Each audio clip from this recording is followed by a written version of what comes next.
Assalamualaikum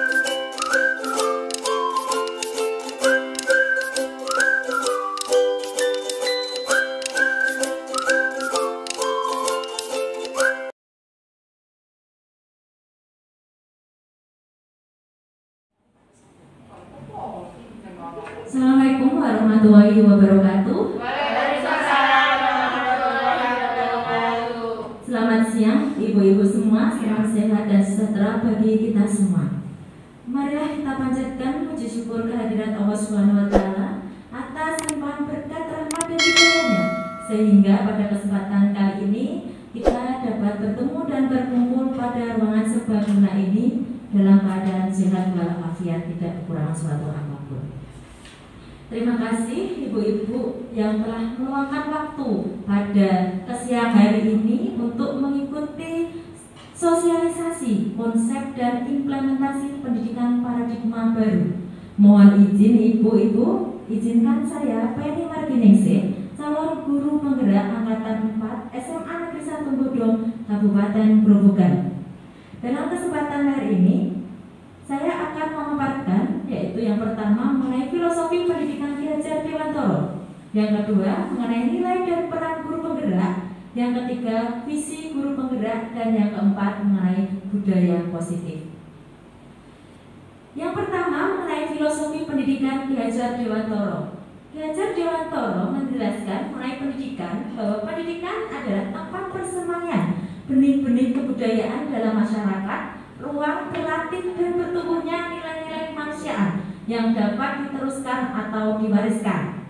Dari pengertian itu diturunkan menjadi tujuan pendidikan, yaitu bahwa HAD menjelaskan tujuan pendidikan yaitu menuntut segala kodrat yang ada pada anak-anak agar mereka dapat mencapai keselamatan dan kebahagiaan yang setinggi-tingginya, baik sebagai manusia maupun sebagai anggota masyarakat. Dari tujuan tersebut, KHD menyebutkan bahwa di sini nantinya kita atau diharapkan itu guru itu bisa sebagai fasilitator dalam menuntut tumbuh atau hidupnya kekuatan-kekuatan kodrat yang dimiliki anak. Yang kedua, guru itu diibaratkan seorang petani yang bertugas mengolah tanah, memupuk, merawat, serta mendukung tumbuh kembang menjadi tanaman yang berkualitas. Sedangkan anak-anak itu diibaratkan bulir-bulir jagung atau butir-butir padi yang siap untuk ditanam. Bila biji jagung ditempatkan di tanah yang subur dengan mendapatkan sinar matahari dan pengairan yang baik, maka meskipun biji jagung ada biji yang kurang baik atau berkualitas, akan dapat tumbuh dengan baik karena perhatian dan perawatan. Begitu pula sebaliknya, apabila biji jagung yang ditanam itu berkualitas, akan tetapi tanah yang digunakan itu tanahnya gersang, tidak ada perawatan, tidak ada pengairan dan pencahayaan yang baik, maka hasilnya pun juga tidak akan tumbuh dengan baik. Selanjutnya, pemahaman kita dahulu bahwa anak itu bukan tabula rasa atau kertas kosong. Anggapan itu berbeda dengan pemikiran KHD, bahwa KHD mengibaratkan bahwa anak itu ibarat kertas yang telah tertulis namun samar-samar. Di sini tugas guru atau tugas kita sebagai pendidik itu membantu anak agar bisa mengoptimalkan potensinya sesuai dengan kodrat yang dimiliki. Selanjutnya di sini ada pendidikan sesuai dengan kodrat, yaitu ada kodrat alam dan kodrat zaman. Kodrat alam yaitu berkaitan dengan sifat dan bentuk lingkungan. Di sini konteks lokal, sosial, budaya mulai di Indonesia bisa dihubungkan dengan konteks sosial alam yang ada di lingkungan sekolah. Begitu pula dengan kodrat zaman. Di sini menekankan bahwa nantinya pada kemampuan anak memiliki keterampilan sesuai dengan abad 21. Bila keduanya bersinergi akan mengarahkan anak kita menuju gerbang kesuksesan. Selanjutnya materi yang kedua yaitu mengenai nilai dan peran guru penggerak. Nilai guru penggerak di sini ada 5, dimulai dari yang pertama yaitu mandiri, bahwa seorang pendidik atau seorang guru itu harus senantiasa mampu memunculkan motivasi dalam dirinya sendiri. Misalkan ada berbagai pelatihan, itu muncul dalam diri sendiri motivasi untuk ikut sendiri tanpa adanya perintah atau dorongan paksaan dari orang lain harus ikut pelatihan atau apapun itu. Yang kedua, reflektif. Reflektif di sini yaitu mampu senantiasa merefleksikan dan memaknai pengalaman yang terjadi di sekelilingnya, baik yang terjadi pada diri sendiri serta pihak lain. Yaitu sering melakukan evaluasi. Evaluasi bisa dari diri sendiri, mungkin bisa evaluasi dari murid-murid kita atau rekan kerja kita. Yang ketiga, kolaboratif. Kolaboratif di sini kita harus bisa mampu membangun hubungan kerjasama yang positif dengan seluruh pemangku kepentingan, baik yang ada di sekolah, yaitu dengan kolaborasi dengan murid, rekan kerja kita, dari dengan bapak kepala sekolah, atau dengan komite. Nah, yang di luar bisa dengan orang tua maupun dengan warga masyarakat sekitar sekolah. Selanjutnya yaitu yang keempat, inovatif, yaitu di sini guru senantiasa memunculkan gagasan-gagasan baru dan tepat guna terkait situasi ini. Guru bisa dituntut dengan harus bisa kreatif dalam melakukan pembelajaran, memunculkan media atau metode-metode baru dalam pembelajaran. Dan yang terakhir dari nilai guru penggerak yaitu berpihak pada murid, yaitu selalu bergerak dengan mengutamakan kepentingan perkembangan murid sebagai acuan utama, ya, student oriented di sini. Selanjutnya yaitu mengenai peran guru penggerak. Peran guru penggerak yaitu ada 5 juga. Di sini peran guru penggerak yang pertama menjadi pemimpin pembelajaran. Yang kedua bisa menggerakkan komunitas praktisi. Menggerakkan komunitas praktisi bisa diasumsikan di sini komunitas dalam MGMP atau mungkin sesama dalam komunitas PGRI. Yang ketiga menjadi coach bagi guru lain, latih bagi guru lain. Dan yang keempat mendorong kolaborasi antar guru, melakukan kerjasama antar guru. Dan yang terakhir mewujudkan kepemimpinan murid, menjadikan murid kita seorang pemimpin yang berkarakter. Nah, jika keduanya antara nilai dan peran guru penggerak tadi bersinergi, akan nantinya mewujudkan pelajar kita sesuai dengan profil pelajar Pancasila. Tentu tidak asing lagi ya ibu-ibu, bahwa profil pelajar Pancasila ada 6 yang dimulai dari beriman dan bertakwa kepada Tuhan Yang Maha Esa dan berakhlak mulia, berkebinekaan global, bergotong royong, kreatif, bernalar kritis dan mandiri. Selanjutnya materi yang ketiga yaitu visi guru penggerak. Visi guru penggerak yaitu mengelola perubahan yang positif untuk mewujudkan visi. Namanya sekolah atau namanya orang pasti mempunyai visi, mempunyai impian. Untuk mempunyai impian mesti melakukan perubahan. Perubahannya itu perubahan yang positif. Untuk mewujudkan visi yang menumbuhkan profil pelajar Pancasila tadi, pada murid harus melalui inisiatif perubahan yang positif dan apresiatif. Di sini kita bisa melakukan perubahan itu melalui pendekatan yaitu inquiry apresiatif atau disebut dengan IA. IA yaitu sebuah pendekatan manajemen perubahan yang kolaboratif dan berbasis kekuatan. Harus kita beri dulu kekuatan atau aset-aset apa yang dimiliki oleh sekolah supaya bisa melakukan perubahan yang positif. Langkah-langkah mengelola perubahan yang positif itu bisa menggunakan di sini yaitu model Bagja. Bagja itu singkatan, B itu buat pertanyaan, A ambil pelajaran, G gali impian, C jabarkan rencana, dan A atur eksekusi. Dilanjutkan dengan materi yang keempat yaitu budaya positif. Yang saya pelajari dan yang ingin kita bagikan kepada ibu-ibu semua, membangun budaya positif. Budaya positif di sini, budaya positif yang bisa kita ambil, bisa budaya positif di sekolah atau keluarga kita atau di lingkungan sekitar kita. Konsep dari budaya positif di sini yang akan dipelajari atau yang bisa Bapak bisa ibu-ibu terima yaitu ada perubahan paradigma, stimulus respon lawan teori kontrol. Ada arti disiplin dan 3 motivasi perilaku manusia, ada keyakinan kelas, hukuman dan penghargaan, ada kebutuhan dasar manusia, ada posisi kontrol, dan segitiga restitusi. Ya, sekarang coba ibu-ibu kita berefleksi diri dulu sebelum melakukan perubahan paradigma. Nah, coba kita kepalkan atau membuat sebuah kepalan seperti logo kita satu terdepan, kita pasti langsung membuat kepalan tangan, ya kan ibu-ibu? Ya. Ibaratkan di dalam kepalan tangan tersebut ibu-ibu menyimpan sesuatu yang berharga, entah itu berlian atau mungkin emas ya, 24 karat ya. Ya, buat Anda. Jadi semisal teman Anda akan mencoba dengan sekuat tenaga dengan berbagai cara untuk meminta Anda memberikan benda tersebut, kira-kira ibu-ibu akan membuka kepalan tangan tersebut atau tidak? Enggak, ya. Ya, itu emas kan, ya, makanya emas nggak mungkin kita berikan atau ya. Nah, itu sama halnya, sudah Bapak Ibu sudah kita refleksikan dengan murid-murid kita, sama halnya bahwa kita itu tidak bisa memaksa murid berbuat sesuatu jika murid tersebut memilih tidak mau melakukannya. Nah, itulah perubahan paradigma. Nah, sekarang perubahan paradigma teori kontrol atau ilusi kontrol miskonsepsi, ilusi. Bahwa sesungguhnya dulu bahwa ternyata ilusi bahwa guru itu bisa mengontrol murid.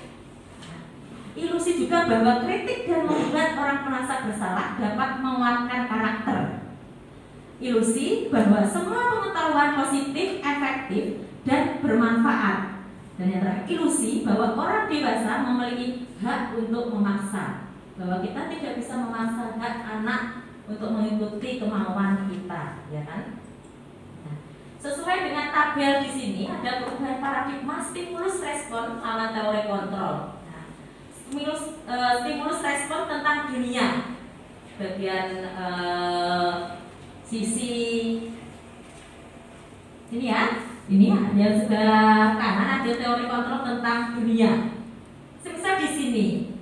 Asumsi kita dulu, stimulus kita bahwa realitas atau kebutuhan kita itu sama, bahwa sesungguhnya sesuai dengan teori kontrol tentang dunia bahwa jelas kebutuhan kita itu pasti berbeda, iya kan? Sama halnya dengan murid, kita tidak bisa ternyata murid-murid itu sama kebutuhannya, padahal kebutuhan murid itu pastinya berbeda. Itu sebagai contoh. Ini ada tabel paradigma stimulus respon teori kontrol. Selain itu, nah, ada lagi orang lain bisa mengontrol saya. Padahal teori tentang dunia hanya Anda yang bisa mengontrol diri Anda sendiri. Bahwa orang lain tidak akan bisa mengontrol diri Anda, gitu ya. Lanjut mengenai disiplin. Makna kata disiplin itu bahasa Latinnya disiplinnya artinya belajar. Kebanyakan jelas ibu-ibu atau teman-teman atau rekan-rekan kita yang lain menghubungkan kata disiplin pasti dengan tata tertib, teraturan, teratur, kepatuhan atau peraturan dan hukuman, ya kan? Namun dalam budaya kita makna kata disiplin telah berubah menjadi sesuatu yang dilakukan seseorang pada orang lain untuk mendapatkan kepatuhan. Kecenderungan umum adalah menghubungkan kata disiplin dengan ketidaknyamanan, bukan dengan apa yang kita hargai atau pencapaian suatu tujuan yang mulia. Nantinya sebagai pendidik, tujuan kita adalah menciptakan anak-anak didik kita memiliki disiplin diri, jadi muncul dari dalam dirinya sendiri, sehingga mereka bisa berperilaku dengan mengacu pada nilai-nilai kebajikan universal dan memiliki motivasi intrinsik, bukan ekstrinsik. Lanjut, yaitu mengenai teori motivasi perilaku manusia. Jadi hubungannya dengan disiplin tadi, bahwa motivasi tadi hubungannya ada motivasi eksternal dan motivasi internal. Di sini motivasi perilaku manusia yaitu ada 3, yaitu yang pertama untuk menghindari ketidaknyamanan atau hukuman. Itu merupakan motivasi eksternal. Apa yang akan terjadi toh apabila saya tidak melakukannya? Pastikan gitu. Yang kedua, untuk mendapatkan imbalan atau penghargaan dari orang lain, itu juga merupakan motivasi eksternal. Apa yang akan saya dapatkan apabila saya melakukannya? Dan yang ketiga, untuk menghargai diri sendiri, ya. Harapannya motivasi yang diharapkan dari peserta didik kita nanti itu muncul dari diri sendiri agar nanti menjadi insan yang sesuai dengan harapan kita. Itu motivasi internal. Saya akan menjadi orang yang seperti apa bila saya melakukannya. Itu. Lanjut yaitu mengenai keyakinan kelas. Pasti aku bertanya-tanya, mengapa tuh keyakinan kelas? Mengapa tidak peraturan kelas saja? Kita ambil contoh di sini. Mengapa kita memiliki peraturan tentang penggunaan helm pada saat mengendarai kendaraan roda 2 atau motor? Pasti kemungkinan jawaban Anda adalah untuk keselamatan. Selanjutnya, mengapa kita memiliki peraturan tentang penggunaan masker dan mencuci tangan setiap saat? Mungkin jawaban Anda untuk kesehatan dan atau keselamatan. Nah, hal ini merupakan keyakinan. Memang awalnya peraturan memakai helm itu jelas itu masuk peraturan, ya kan? Awalnya sebelum corona atau awal corona itu kan memakai masker dan mencuci tangan kan merupakan sebuah peraturan. Tetapi seiring berjalannya waktu, seiring berjalannya kondisi, hal itu sudah menjadi sebuah keyakinan. Contoh lain di sini, perbedaan peraturan dan keyakinan di dalam kelas. Di sini ada contoh peraturan. Selalu kembalikan buku ke tempatnya. Kita bisa mengubah menjadi keyakinan kelas menjadi tanggung jawab. Nah, kalau kita melakukan keyakinan tanpa kita suruh pun, anak jika meminjam buku dengan rasa tanggung jawabnya pasti akan mengembalikan bukunya ke tempatnya. Begitu pula dilarang mengganggu orang lain. Jika kita ubah menjadi keyakinan kelas, kita menghormati orang lain dan diri sendiri. Jika kita menghormati orang lain, pasti tidak akan mengganggu orang lain. Sama halnya hadir di sekolah 15 menit sebelum pelajaran dimulai. Itu hubungannya dengan menghormati orang lain juga, atau komitmen dan pada tujuan, berkomitmen. Jika komitmen kita tidak akan terlambat, pasti akan hadir di sekolah selalu tepat waktu. Lanjut yaitu mengenai perbedaan hukuman dan konsekuensi. Ada bagian hukuman dan ada konsekuensi. Di sini hukuman sesuatu itu yang menyakitkan harus terjadi. Jika konsekuensi sesuatu harus terjadi. Dan yang kedua, membuat anak sakit. Hukuman itu membuat anak sakit fisik maupun hati dalam jangka yang panjang.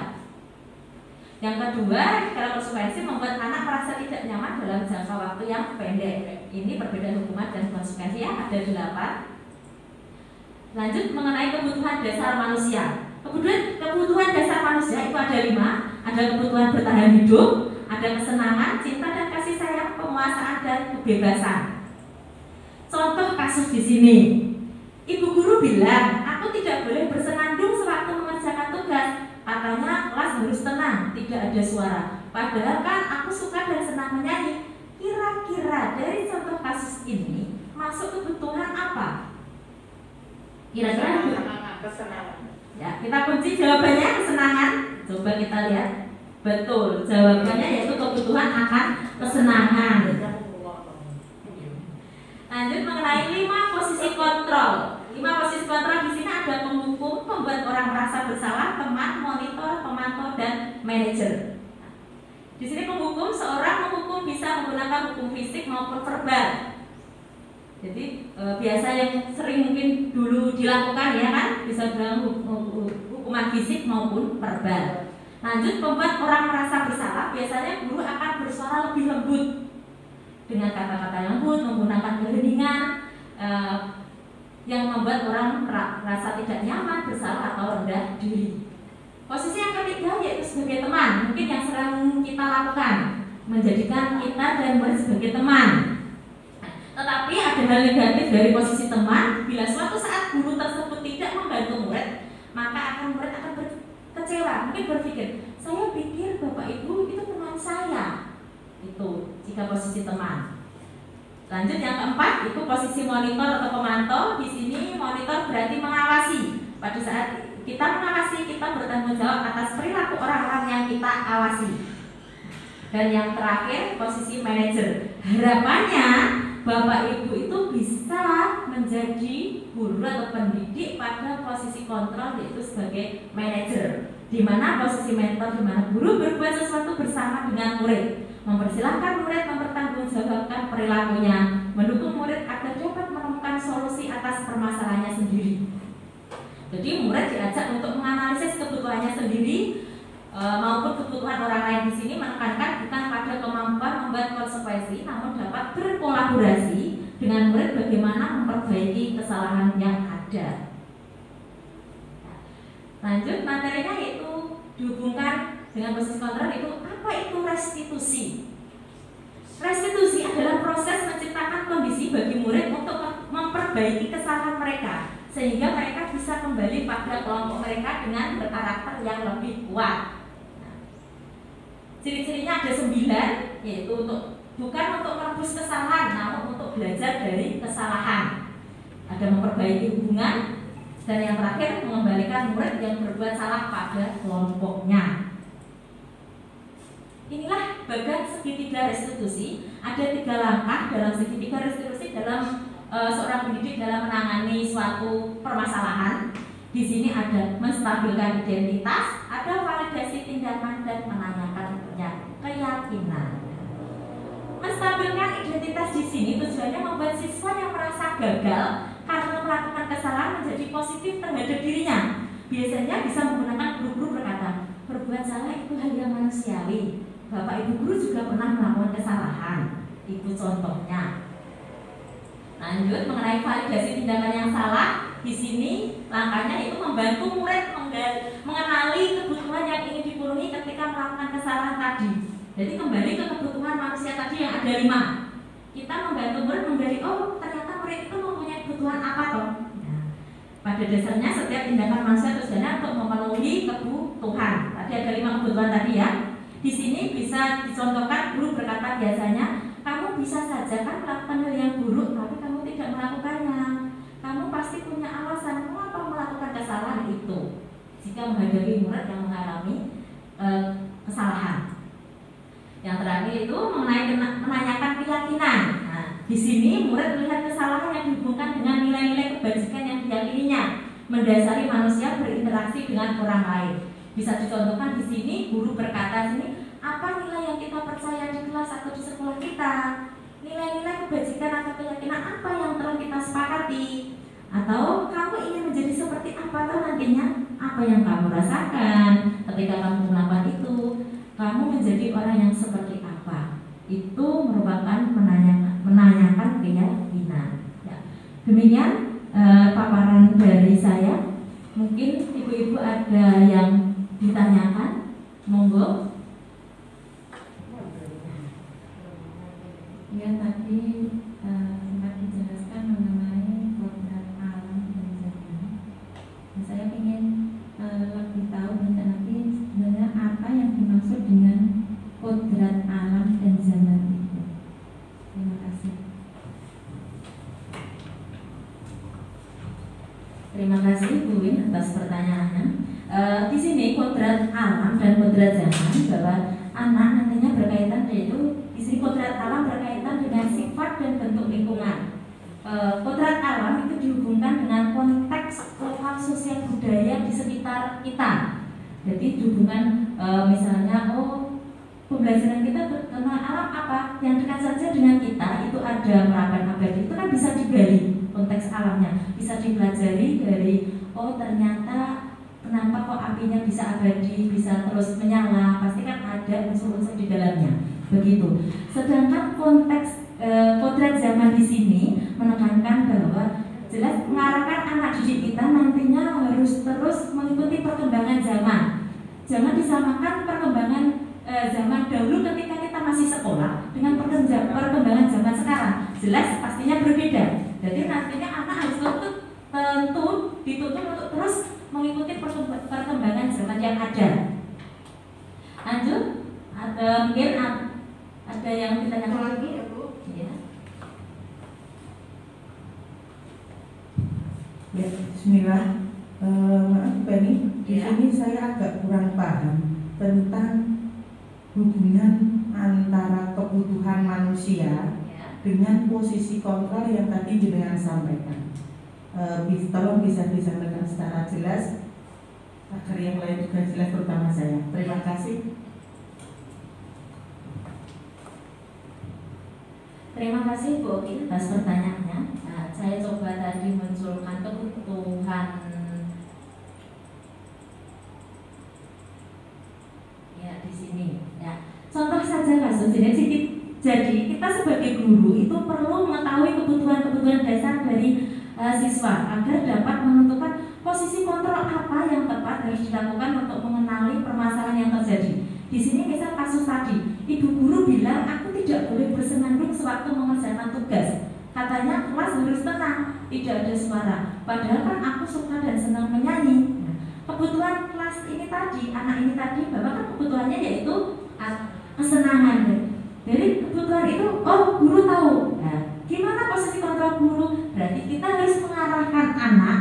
Oh bahwa anak itu ternyata senang menyanyi. Berarti mungkin nanti kita arahkan bahwa anak berarti mungkin bisa ikut ekstra seni musik atau nantinya anak diarahkan dalam kegiatan-kegiatan apa yang berhubungan dengan musik. Nah, sesuai dengan kebutuhannya sendiri yaitu suka menyanyi. Mungkin cukup. Ada yang ditanyakan lagi Bu? Ibu-ibu yang lain? Sudah cukup ya. Terima kasih.